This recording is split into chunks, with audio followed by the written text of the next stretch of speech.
KOD is known to be one of our high-level fighters.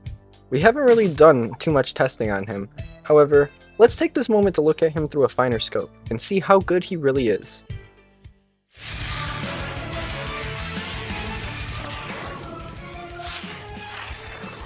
TecXpansion.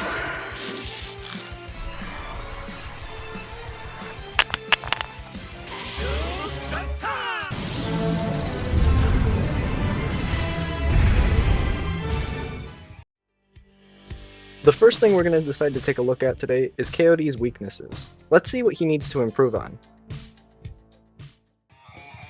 Starting off, he goes out for the cover change, which is a good thing for him. Straight into a blue card, didn't waste any time, didn't start a combo, anything, which was disadvantageous. However, he is at type disadvantage, so maybe it was the smarter play for him. Still at type disadvantage of his enemy. He did not choose his cards properly for this fight while switching them out. Switches out to the Zamasu. Now they're both on even ground. He still has yet to lay a single hit in. It's KOD's chance to strike. He goes in for a tackle and gets met with the blue card immediately.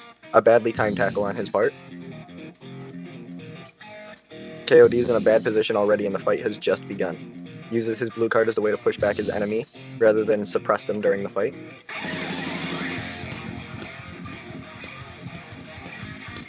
Enemy baits the vanish on KOD and he does not bait the vanish back to meet them evenly. Okay. Gets caught in the AoE. Absolutely terrible judgment on KOD's part. He had multiple chances to vanish out and save himself from different attacks and suffered to the hands of his enemy at all of the accounts. However, he did manage to counter the Rising Rush, so good on his end for that. Enemy catches KOD in a blue card. Bruv is in a more favorable position right now and has been for a while throughout this fight. Enemy manages to get his blue card through the blast armor. Not advantageous for KOD, he did not see that coming.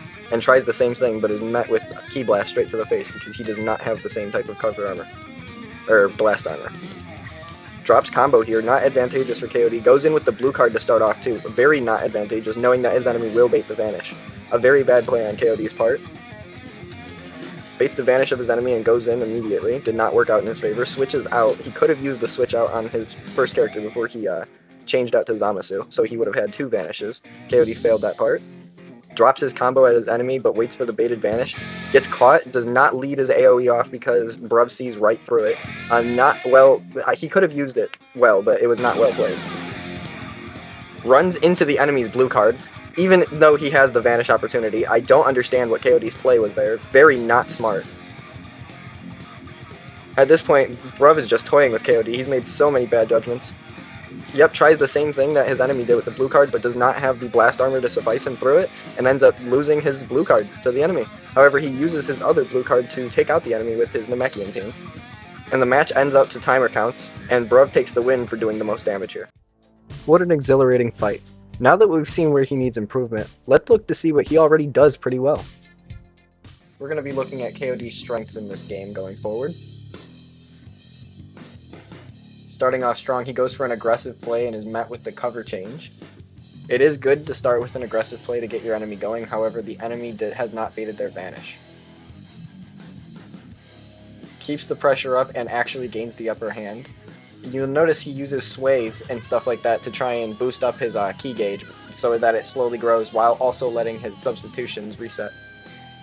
His enemy switches out for that type disadvantage on him. KOD still tries to play around it, using AoEs to effectively keep his enemy at range. Again, one foot in front of the other, a very, very useful strategy in Dragon Ball Legends. Switches out for that ki, that sweet, sweet ki. You'll notice he's keeping his enemy away from using their Rising Rush, and had the perfect baited vanish for that time when it came. Again, one foot in front of the other, the tap attacks go off, switches out his character into a clash. And he's going to end up winning this clash tap by a single point. Baits the vanish on his enemy. You'll notice he knocked his enemy into the barrier state, and then starts his combo once the barrier wears off. Enemy ungracefully utilized a blue card. Baits the vanish on a Kamehameha. A smart play. Obviously, he was waiting for his enemy to utilize anything. And is paying terribly for that decision. X2 gets caught by the ultimate arts. Unfortunate.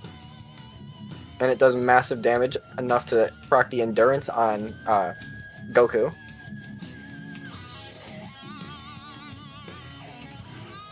You'll notice at this current point, KOD is actually the one that's in the bad situation here. He needs to reverse this or he's going to lose this match. So you'll see KOD is really not pulling his punches now. His combos are going harder than ever. Tap attacks his enemy off the field. Very strong and nice to utilize. Again, X2 did not plan his blue card well there, so he baited right out of it. X2 is playing sidestep central. Tried to solar flare his enemy, but got caught by the AoE. And is paying dearly for that. Here goes the Rising Rush. Nicely timed to try and get back on his enemy, since he was the one in the worst position here.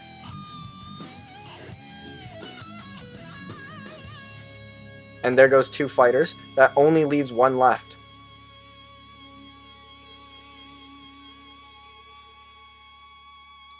And this match goes to time. What an exhilarating fight. And I just want to mention, it's very surprising to see that both of these fighters were able to hold out all the way to the very end until timer counts got to them. That just shows the prowess of these fighters.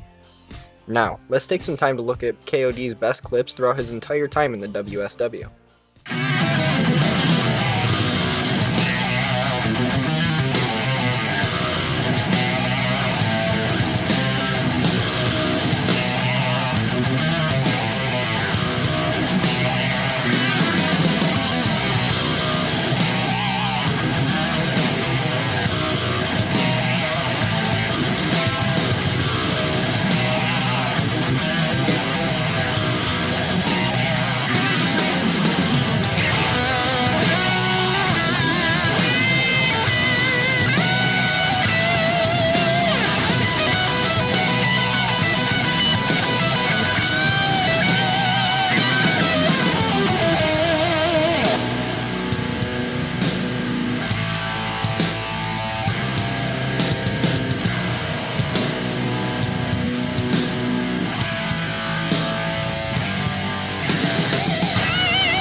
You ran up. Oh.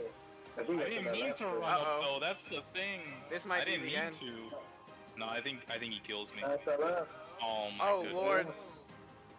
Not even. Dude. I feel bad. No way. KOD, you're so disrespectful too with it. The screenshot, bro.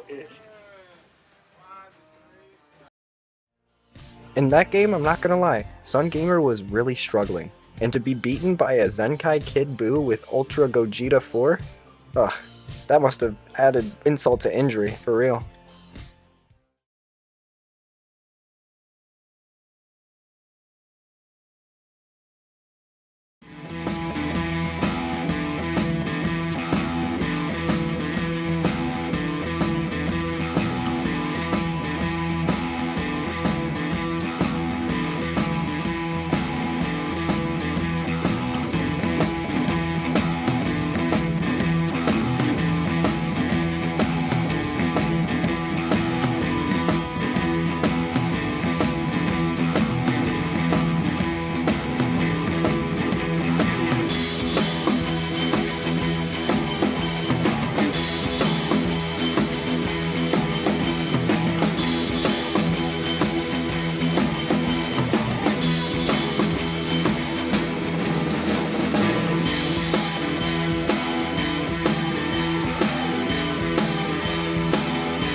KOD is one of our top contenders, and as you can see can keep up with some of the best, which is one of the reasons why we gave him the rankings that we did.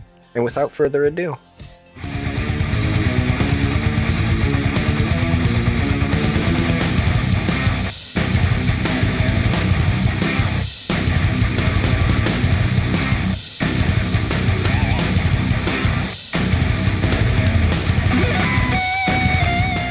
what do you think, chat? Do you think it's possible that KOD can become a Legends Hall of Famer one day?